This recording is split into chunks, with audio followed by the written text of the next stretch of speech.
नमस्कार दोस्तों, आप लोग का स्वागत है पीसीएस हिंदी एकेडमी में।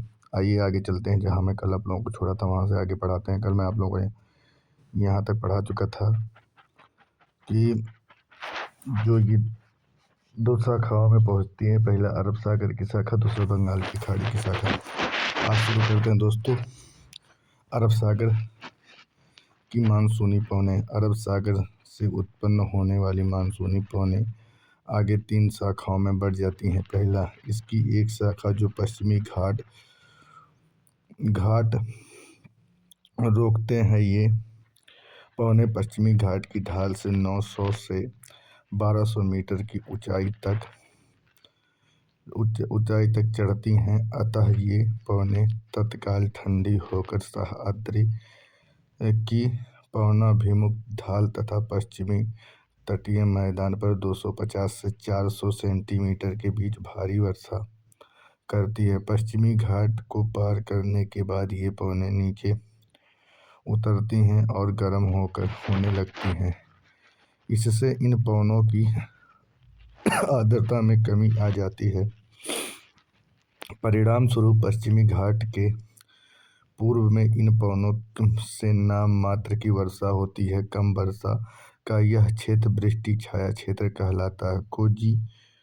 कोजीखेड़, मंगलोर, पुणे और बंगलोर में होने वाली वर्षा की मात्रा और उनमें अंतर ज्ञात कीजिए। अरब सागर से उठने वाली मानसून की दूसरी शाखा मुंबई के उत्तर में नर्मदा और तापी नदी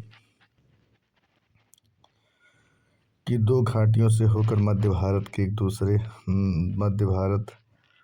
के दूर तक वर्षा करती है। छोटा नागपुर पठार की इस शाखा से 15 सेंटीमीटर वर्षा में होती है। यह गंगा के मैदान में प्रवेश करती है। बंगाल की खाड़ी में आने वाली मानसूनी शाखा से मिल जाती है। इन मानसून की तीसरी शाखा सौराष्ट्र, प्रायद्वीप और कच्छ से टकराती है। वहां से यह अरावली के साथ पश्चिमी राजस्थान को लगती है और बहुत ही कम वर्षा करती है। पंजाब, हरियाणा में भी यह बंगाल की खाड़ी से आने वाली मानसूनी पवनों की शाखा से मिल जाती है। ये दोनों शाखाएं एक दूसरे के सहारे प्रबल होकर पश्चिमी हिमालय, विशेष रूप से धर्मशाला में वर्षा करती है। बंगाल की खाड़ी की मानसून पवनों की शाखा म्यांमार के तट पर दक्षिण पूर्वी बांग्लादेश के एक थोड़े से भाग से टकराती है, किंतु म्यांमार के तट पर स्थित अराकान पहाड़ियां इस शाखा की एक बड़े हिस्से को भारतीय उपमहाद्वीप की ओर विक्षेपित कर देती है। इस प्रकार मानसूनी पश्चिमी बंगाल बांग्लादेश दक्षिणी पश्चिमी दिशा की अपेक्षा अधिक व दक्षिण पूर्वी दिशा में प्रवेश करती है। यहाँ से यह शाखा हिमालय पर्वत तथा भारत के उत्तर पश्चिम में स्थित तापीय निम्न दाब के प्रवाहाधीन 2 भागों में बढ़ जाती है। इसकी एक शाखा गंगा के मैदान के साथ पश्चिम की ओर बढ़ती है, पंजाब के मैदान तक पहुंचती है। इसकी दूसरी शाखा उत्तर व उत्तर पूर्व में ब्रह्मपुत्र घाटी में बढ़ती है। यह शाखा वहां विस्तृत क्षेत्रों में वर्षा करती है। इसकी एक उपशाखा मेघालय में स्थित गारो खासी की पहाड़ियों से टकराती है। खासी पहाड़ियों के शिखर पर स्थित मानिसराम विश्व का सर्वाधिक औसत वार्षिक वर्षा प्राप्त करता है। यह जानना महत्वपूर्ण है कि तमिलनाडु तट पर शुष्क ऋतु में शुष्क क्यों रहता है, और इसके लिए 2 कारक उत्तरदायी हैं। तमिलनाडु तट पर बंगाल की खाड़ी के मानसून पवनों का समानांतर पड़ता है। दक्षिण पश्चिमी मानसून और अरब सागर की शाखा के वृष्टि छाया क्षेत्र में स्थित है। मानसून की विशेषता दक्षिणी पश्चिमी मानसून से प्राप्त होने वाली वर्षा मौसमी है जो जून से सितंबर के दौरान होती है। मानसूनी वर्षा मुख्य रूप से उच्चावच अथवा भू आकृति द्वारा नियंत्रित होती है। उदाहरण के तौर पर पश्चिमी घाट के पवनाभिमुख ढाल 250 सेंटीमीटर से अधिक वर्षा दर्ज करती है। इसी प्रकार उत्तर पूर्वी राज्य में होने वाली भारी वर्षा के लिए भी वहाँ की पहाड़ियों और पूर्वी हिमालय जिम्मेदार है। समुद्र से बढ़ती हुई दूरी के साथ मानसून में वर्षा में घटने की आवृत्ति पाई जाती है। दक्षिणी पश्चिमी मानसून की अवधि में कोलकाता में 119 सेंटीमीटर, पटना में 105 सेंटीमीटर, इलाहाबाद में 76 सेंटीमीटर, दिल्ली में 56 सेंटीमीटर वर्षा होती है। किसी एक समय में मानसून वर्षा का कुछ दिनों के लिए आर्द्र दौरे में आती है। इन गीले दौरे में कुछ सूखे अंतराल भी आते हैं जिन्हें विभंग या विच्छेद कहा जाता है। वर्षा के इन विच्छेदों का संबंध उन चक्रवाती अवदाबों से है जो बंगाल की खाड़ी के शीर्ष पर बनते हैं और मुख्य भूमि में प्रवेश कर जाते हैं।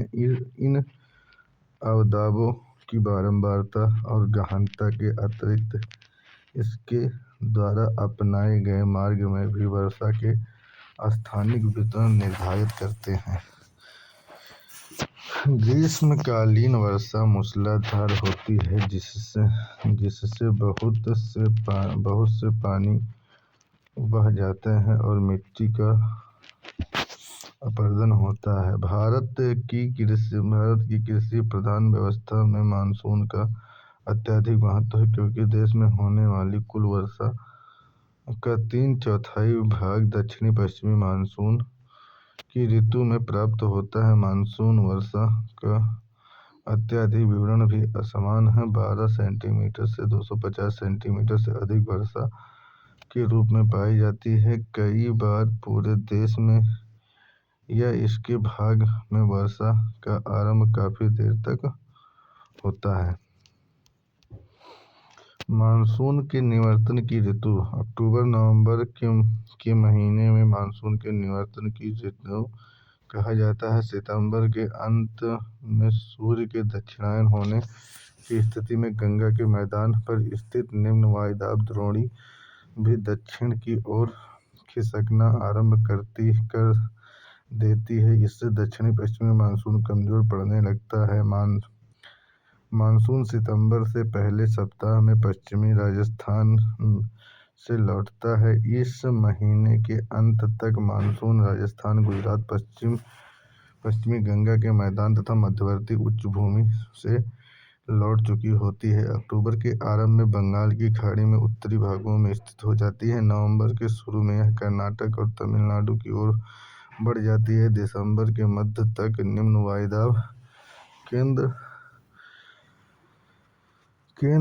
प्रायद्वीप को पूरी तरह से हट चुका होता है। मानसून के निवर्तन की ऋतु में आकाश स्वच्छ हो जाता है और तापमान बढ़ने लगता है। जमीन में अभी भी नमी होती है। उच्च तापमान और आर्द्रता की दशा से मौसम कष्टकारी हो जाते हैं। आमतौर पर इसे कार्तिक मास की उष्मा कहा जाता है। अक्टूबर माह के उत्तरार्ध में तापमान तेजी से गिरने लगता है। तापमान में यह गिरावट उत्तरी भारत में विशेष तौर पर देखी जाती है।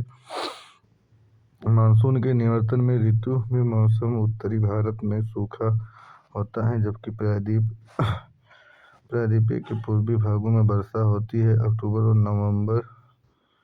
नवंबर वर्ष के सबसे अधिक वर्षा वाले महीने होते हैं। इस ऋतु की व्यापक वर्षा का संबंध चक्रवाती अवदाबों के मार्गों से है जो अंडमान समुद्र में पैदा होता है और दक्षिणी प्रायद्वीप के पूर्वी तट को पार कर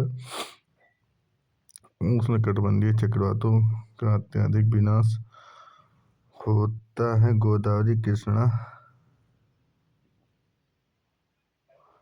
और अन्य नदियों के घने बसे डेल्टाई प्रदेशों इन तूफानों का शिकार बनते हैं। हर साल चक्रवातों से यहाँ आपदा आती है। कुछ चक्रवाती तूफान पश्चिम बंगाल, बांग्लादेश और म्यांमार के तट से भी टकराती हैं। कोरोमंडल तट पर होने वाली अत्यधिक वर्षा इन्हीं अवदाबों और चक्रवातों से प्राप्त होती है। ऐसे चक्रवातीय तूफान अरब सागर में कम उठते हैं। भारत की परंपरागत ऋतुएं। भारतीय परंपरा के अनुसार वर्ष को द्विमासिक 6 ऋतुओं में बांटा जाता है। उत्तर के मध्य भारत में लोगों द्वारा अपनाए जाने वाले इस ऋतु का चक्र का आधार उनका अपना अनुभव और मौसम के घटक का प्राचीन काल से चला आया है।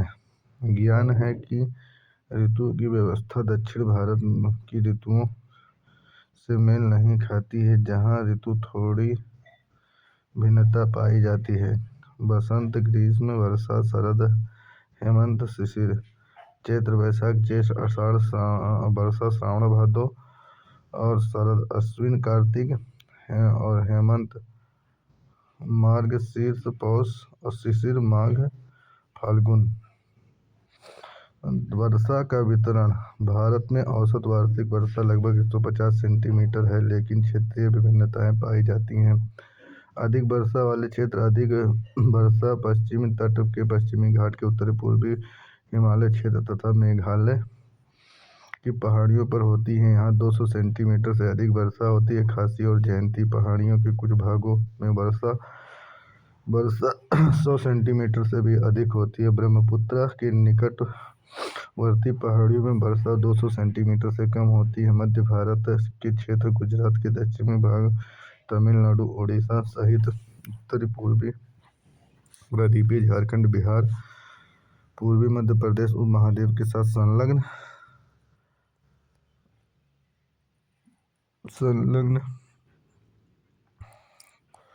गंगा का उत्तरी मैदान, कछार घाटी और मणिपुर में वर्षा का 100 से 120 सेंटीमीटर के बीच होता है। निम्न वर्षा क्षेत्र पश्चिमी उत्तर प्रदेश, दिल्ली, हरियाणा, पंजाब, जम्मू कश्मीर, पूर्वी राजस्थान तथा दक्कन के पठार में वर्षा का 50 से 100 सेंटीमीटर के बीच होता है। अपर्याप्त वर्षा की छाप प्रायद्वीप के कुछ भागों में, विशेष रूप से आरंभ कर्नाटक, महाराष्ट्र, लद्दाख और पश्चिमी राजस्थान के अधिकतर भागों में 50 सेंटीमीटर से कम वर्षा होती है। हिमपात हिमालयी क्षेत्र तक सीमित रहता है।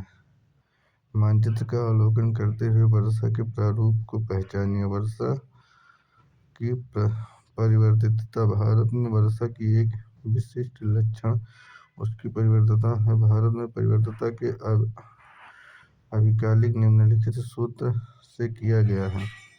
विचरण गुणक मानक विचलन परत माध्यम विचरण गुणक का मान वर्षा के माध्यम से हुए विचलन को दिखाता है। कुछ स्थानों पर वार्षिक वर्षा 25 से 50% तक विचलित हो जाती है। विचरण गुणांक के मान भारत में वर्षा की परिवर्तितता को प्रदर्शित करती है। 25% से कम परिवर्तितता पश्चिमी तट के पश्चिमी घाट के पूर्वी प्रायद्वीप में, गंगा के मैदानी पूर्वी भारत के उत्तराखंड, हिमालय में प्रदेश, जम्मू कश्मीर और दक्षिण पश्चिमी भाग में पाई जाती है। इन क्षेत्रों में वार्षिक वर्षा 100 सेंटीमीटर से अधिक होती है। 50% से अधिक परिवर्तित राजस्थान के पश्चिमी भाग में, जम्मू और कश्मीर के उत्तरी भाग तथा दक्कन के पठार के आंतरिक भाग में पाई जाती है। इन क्षेत्रों में वार्षिक वर्षा 50 सेंटीमीटर से कम होती है। भारत के शेष भागों में परिवर्तितता 25 सेंटीमीटर से 50% तक होती है। इन क्षेत्रों में वार्षिक वर्षा 50 सेंटीमीटर से 100 सेंटीमीटर के बीच होती है। जलवायु प्रदेश। भारत की जलवायु मानसूनी प्रकार की है तथा मौसम के तत्वों के मेल से अनेक क्षेत्रीय भिन्नताएं प्रदर्शित होती हैं। यही भिन्नताएं जलवायु के उप प्रकारों में देखी जा सकती है। इसी आधार पर जलवायु प्रदेश पहचाने जा सकते हैं। एक जलवायु प्रदेश में जलवायु दशाओं के समरूपता होती है जो जलवायु के कारकों के संयुक्त प्रभाव से उत्पन्न होती है। तापमान और वर्षा जलवायु के दो महत्वपूर्ण तत्व हैं जिन्हें वह जलवायु वर्गीकरण के सभी पद्धतियों में निर्णायक माना जाता है। तथापि जलवायु का वर्गीकरण एक जटिल प्रक्रिया है। जलवायु के वर्गीकरण की अनेक पद्धति को कोपेन की पद्धति पर आधारित भारत की जलवायु को प्रमुख प्रकारों में वर्णित अग्रलिखित है। कोपेन ने अपने जलवायु वर्गीकरण के आधार पर तापमान तथा वर्षा के मानसिक मानों को रखा है। उन्होंने जलवायु को 5 प्रकार माने हैं, जिनका नाम उष्णकटिबंधीय जलवायु, जहाँ सारा साल मौसम औसत तापमान 18 डिग्री सेल्सियस से अधिक होता है। शुष्क जलवायु, जहाँ तापमान की तुलना में वर्षा कम होती है, इसीलिए शुष्कता कम होने पर यह अर्ध शुष्क मरुस्थल यस कहलाता है। शुष्कता अधिक होने पर यह मरुस्थल यम होता है। गर्म जलवायु, जहाँ सबसे ठंडे महीने की औसत तापमान 18 डिग्री सेल्सियस -30 डिग्री सेल्सियस के बीच होता है। हिम जलवायु, जहाँ सबसे गर्म महीने की औसत तापमान 10 डिग्री सेल्सियस से अधिक है, सबसे ठंडे महीने की औसत 3 डिग्री सेल्सियस कम रहता है। बर्फीली जलवायु, जहाँ सबसे गर्म महीने का 10 डिग्री सेल्सियस से कम होता रहता है। कोपेन की जलवायु के प्रकारों को व्यक्त करने के लिए संकेतों का प्रयोग किया है, जैसे कि ऊपर बताया गया है, तथा वर्षा का तापमान वितरण प्रतिरूप में मौसमी भिन्नताएं के आधार पर प्रत्येक प्रकार को उप प्रकारों में बांटा गया है। कोपेन ने अंग्रेजी के बड़े यस को अर्ध मरुस्थल के रूप में और डब्लू को मरुस्थल के रूप में किया। इसी प्रकार उप विभागों में व्यक्त करने के लिए अंग्रेजी के निम्नलिखित छोटे वर्णों का प्रयोग किया गया है, जैसे यफ को पर्याप्त वर्षा, यम को शुष्क मानसून होते हुए भी वर्षावन, डब्लू शुष्क शीत ऋतु, एच शुष्क और गर्म, सी 4 महीने से कम अवधि की औसत तापमान 10 डिग्री सेल्सियस से अधिक, जी का मतलब गंगा का मैदान। इस प्रकार भारत को 8 जलवायु प्रदेशों में बांटा गया है। मानसून और भारत की आर्थिक जीवन मानसून वह धुरी है जिस पर समस्त भारत का जीवन चक्र घूमता है। क्योंकि भारत में 64% जनता भरण पोषण के लिए खेती पर निर्भर करती है, मुख्यतः दक्षिण पश्चिमी मानसून पर आधारित है। हिमालय प्रदेश के अतिरिक्त शेष भारत में वर्षा पर यथेष्ट गर्मी रहती है, जिससे सारा साल खेती की जाती है। मानसून जलवायु की क्षेत्रीय भिन्नता नाना प्रकार की फसलों को उगाने की सहायक है। वर्षा की परिवर्तनीय देश के कुछ भागों में सूखा अथवा बाढ़ का कारण बनती है। भारत में कृषि की समृद्धि वर्षा के सही समय पर आने तथा उनके पर्याप्त वितरित में होने पर निर्भर करती है। यदि वर्षा नहीं होती तो कृषि पर इसका बुरा प्रभाव पड़ता, विशेष रूप से उन क्षेत्रों में जहां सिंचाई के साधन विकसित नहीं हैं। मानसून का अचानक प्रस्फोट देश के व्यापक क्षेत्रों में मृदा अपरदन की समस्या उत्पन्न कर देती है। उत्तर भारत में शीतोष्णकटिबंधीय चक्रवातों द्वारा होने वाली शीतकालीन वर्षा रबी की फसल के लिए अत्यंत लाभकारी सिद्ध होती है। भारत की जलवायु क्षेत्रीय विभिन्नता भोजन, वस्त्र, आवासों की विविधता को उजागर होती है। अब आइए दोस्तों, capital A, small M, W, लघु शुष्क वाली मानसूनी प्रकार की वर्षा। दोस्तों इसको आप लोग अच्छे से देख लीजिएगा। अब आइए भूमंडलीय तापन। आप जानते हैं कि परिवर्तन प्रकृति का नियम है। भूतकाल में जलवायु के भूमंडलीय एवं स्थानीय स्तर पर परिवर्तन हुए हैं। जलवायु के परिवर्तन आज भी हो रहे हैं, किंतु परिवर्तन में अगोचर है। अनेक भूवैज्ञानिक साक्ष्य बताते हैं कि एक समय में पृथ्वी के विशाल भाग में बर्फ से ढके थे। भूवैज्ञानिक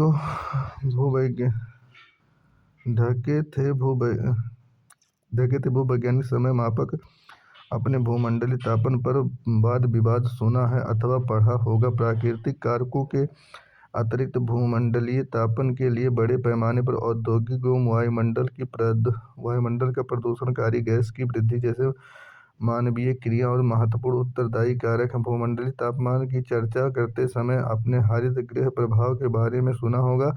विश्व के तापमान में काफ़ी वृद्धि हो रही है। मानवीय क्रियाओं द्वारा उत्पन्न कार्बन डाइऑक्साइड की वृद्धि चिंता के मुख्य कारक है। जीवाश्म ईंधन के जलने से वायुमंडल में इस गैस की मात्रा क्रमशः बढ़ रही है। कुछ अन्य गैस जैसे methane, chlorofluorocarbon, ozone, nitrous oxide वायुमंडल में अल्प मात्रा में विद्यमान है। इन्हें तथा कार्बन डाइऑक्साइड को हरित गृह गैस कहते हैं। कार्बन डाइऑक्साइड की तुलना में अन्य 4 गैस दीर्घ तरंगिणी विकिरण से ज़्यादा अच्छी तरह से होती हैं, अन्वेषण करती हैं। इससे हरित गृह प्रभाव को बढ़ाने और उनका अधिक योगदान है। इन्हीं के प्रभाव से पृथ्वी के तापमान बढ़ता है। विगत 150 वर्षों में पृथ्वी के 7 औसत वार्षिक तापांतर बढ़ा है। ऐसा अनुमान है कि सन 2100 से भूमंडलीय तापमान में लगभग 2 डिग्री सेल्सियस की वृद्धि की जाएगी। तापमान की वृद्धि से कई अन्य परिवर्तन होंगे। इनमें से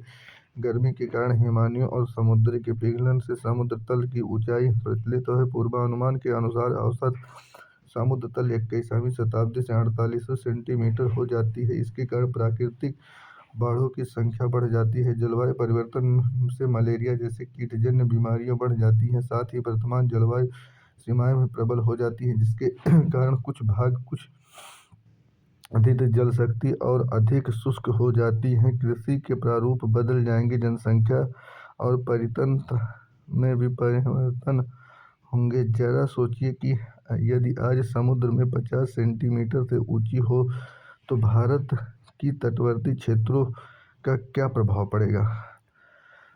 दोस्तों, मुझे उम्मीद है कि यह अध्याय आप लोगों को अच्छे से समझ में आया होगा। यह अध्याय मैं आप लोगों को 3 खंडों में समझ के ख़त्म किया हूँ थोड़ा थोड़ा। यदि आप लोगों को समझ में आया हो तो इसको अपने उन दोस्तों के पास शेयर कीजिए जो NCERT पढ़ना अभी प्रारंभ किए हैं। दोस्तों, मिलते हैं अगली क्लास में। तब तक के लिए नमस्कार, बाय बाय, टेक केयर।